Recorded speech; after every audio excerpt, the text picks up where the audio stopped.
Hi, my name is Rich Meadows, and today I will be reviewing Fight Club and going into the psychological aspects behind it and what went into the movie and what the movie's message was. So the movie was directed by David Fincher and was released in 1999.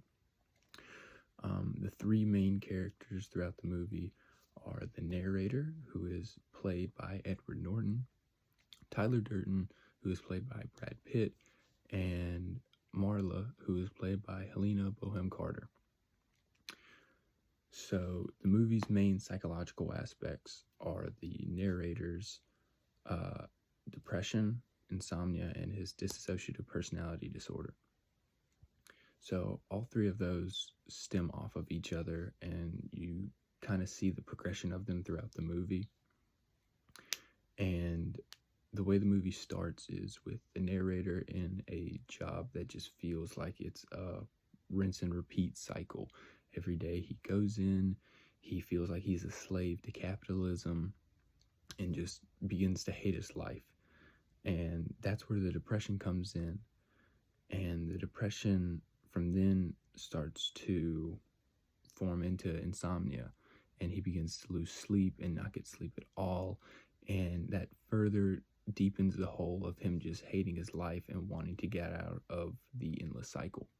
So he begins to go to therapy, and through therapy he learns, his therapist recommends him to start going to a group therapy. And from there he kind of takes it too far and begins to go to more therapy groups that are for things that he doesn't have, like male breast cancer, Alcoholics Anonymous, quitting smoking, all those. And he starts to pick up on Marla, how she's going to the same ones, and he can tell that she's doing the same thing as him. So they get into a dispute and split ways. And from there, his business sends him on a business trip, and he meets Tyler Durden. And the film foreshadows at the fact that Tyler Durden isn't really real whenever the narrator comments on that they have the same briefcase.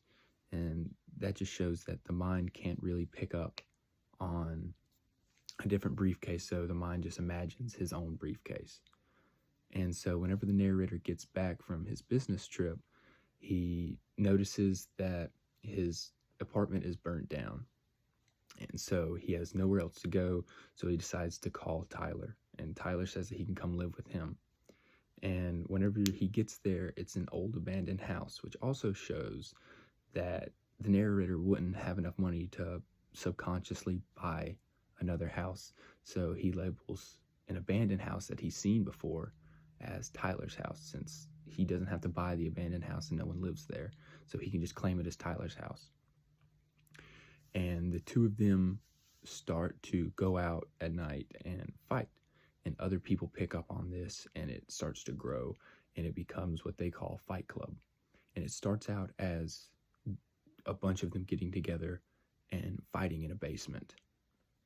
And the club's rule is don't talk about Fight Club, which automatically goes with the group message of breaking the rules, because the group wouldn't grow if no one talked about Fight Club. So people are obviously talking about Fight Club. But from there, it progresses into them getting homework, like going out and losing a fight, going out and committing vandalism, going out and assaulting people. And it keeps growing to the point where they start committing acts of terrorism. And that in the final part of the movie, they are going to level these buildings with explosives. And throughout the movie, the narrator's slowly been able to pick up that people are confusing him with Tyler, and he begins to question it. And once he learns about Tyler's plan, he tries to stop him. And Tyler then reveals that he was never really real. He was always a figment of the narrator's imagination and his inner subconscious thoughts.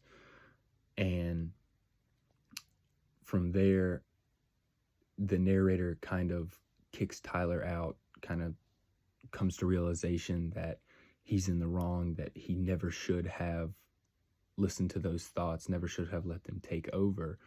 And that kind of goes to the film's main message, which is it's an anti-toxic masculinity film, since Tyler's like main persona was he goes out, he fights people, he's anti-capitalism, he's against the system, he hates people who fall in line, he wants to break the rules. And that's kind of what almost every toxic masculinity, toxic male thinks, is he wants to go out, he wants to be violent, he wants to disobey society, he wants to break the rules. And the film's main message is how harmful that can be if left unchecked. So in the end, the main psychological aspects are depression, insomnia, and dissociative personality disorder, and I think the film really displays them well. Of course, the dissociative personality disorder, it's kind of hyperbole because there's never really been a case that's that severe, but it does a good job at showing the minor aspects. It shows it very well. I rate the movie a 10 out of 10 just because it's a beautiful movie. It's shot amazingly, the dialogue is amazing, and the portrayal of the characters are phenomenal. I recommend anyone to watch it, and it's an amazing film. So, yeah.